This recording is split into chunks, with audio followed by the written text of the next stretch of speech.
தமிழர் ஆட்சி பார்த்துட்டு இருக்க எல்லாருக்குமே வணக்கம். காளியம்மாள் அவர்கள் நாம் தமிழர் கட்சிக்கு ஆதரவாக ஒரு ட்வீட் ஒன்று போட்டிருக்காங்க. அது என்ன அப்படின்னு பார்த்தீங்கன்னா கிங்டம் திரைப்படம் இப்போ வெளியாகி நிறைய பிரச்சனைக்கு உள்ளாகிட்டு இருக்கு அப்படின்னே சொல்லலாம். அந்த படத்தில் நிறைய தமிழர்களை தவறாக காமிச்சு நம்ம தமிழர்களை வில்லனாகவும் காமிச்சு திரைப்படங்கள் எடுத்திருக்காங்க அப்படின்ற மாதிரி சொல்லப்படுது. எனவே இதனால நாம் தமிழர் கட்சி சொந்தங்கள் ஆங்காங்கே தமிழ்நாடு முழுக்க எல்லா இடங்கள்லையுமே அந்த திரைப்படம் ஒரு இடத்துலலாம் மிகப்பெரிய பிரச்சனை பண்ணி எனவே அந்த திரைப்படத்தை தடை செய்யணும் அப்படின்னு சொல்லிட்டு போராடிட்டு வந்துட்டு இருக்காங்க. இந்த நிலையில காளியம்மாள் அவர்கள் இப்போ ரொம்ப நாள் கழிச்சு ஒரு ட்வீட் போட்டிருக்காங்க. அதில் சொல்லும்போது ஈழத்தமிழ் சொந்தங்களை கொச்சைப்படுத்தும் விதமாக தொடர்ந்து திரைப்படம் எடுப்பதை சிலர் நிறுத்திக் கொள்ள வேண்டும். நாங்கள் உங்களை இதுபோல் தவறாக சித்தரித்தால் உங்களால் ஏற்றுக்கொள்ள முடியுமா? அந்த வகையில் இப்போது வெளியாகி இருக்கும் கிங்டம் திரைப்படத்தை தடை செய்ய வேண்டும் அப்படின்னு சொல்லிட்டு நாம் தமிழர் கட்சி கூட கை கோர்த்திருக்காங்க காளியம்மாள் அவர்கள் அப்படின்றது ரொம்ப மகிழ்ச்சியான விஷயமா இருக்கு. ஏன் இப்படி சொல்றேன் அப்படின்னு பாத்தீங்கன்னா இந்த கிங்டம் திரைப்படத்தோட பிரச்சனையை காளியம்மாள் அவர்கள் பேசினதுக்கு காரணமே நாம் தமிழர் கட்சி தான். ஏன்னா நாம் தமிழர் கட்சி தவிர்த்து இந்த பிரச்சனையை யாருமே பேசல அப்படின்றது ஒன்று இருக்கு. திருமாவளவன் அவர்களா இருக்கட்டும், விஜய் அவர்களா இருக்கட்டும், இந்த பிரச்சனை பத்தி அவங்க பேசவே கிடையாது.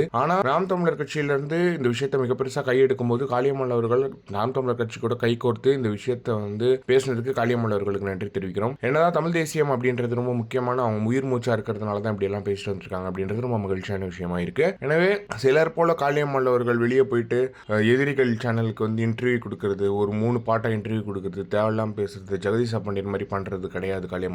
காளியம்மாள் அவர்கள் உண்மையான தமிழ் தேசியவாதி எப்பயுமே இருந்து வந்துட்டு இருக்காங்க அப்படின்றது ரொம்ப கிளியர் அண்ட் கட்டா தெரியுது அப்படின்றது ரொம்ப மகிழ்ச்சியான விஷயமா இருக்கு. எனவே காளியம்மாள் அவர்களுக்கு வாழ்த்துக்களை தெரிவிச்சுட்டு நிறைய இடங்கள்ல இந்த கிங்டம் திரைப்படம் திரையிடாமப்பட்டிருக்கு, ரத்து செய்யப்பட்டிருக்கு அப்படின்றது ரொம்ப மகிழ்ச்சியான விஷயமாவும் இருக்கு. இதை பத்தி நீங்க என்ன நினைக்கிறீங்க அப்படின்றத மறக்காம கமெண்ட் பாக்ஸ்ல சொல்லுங்க.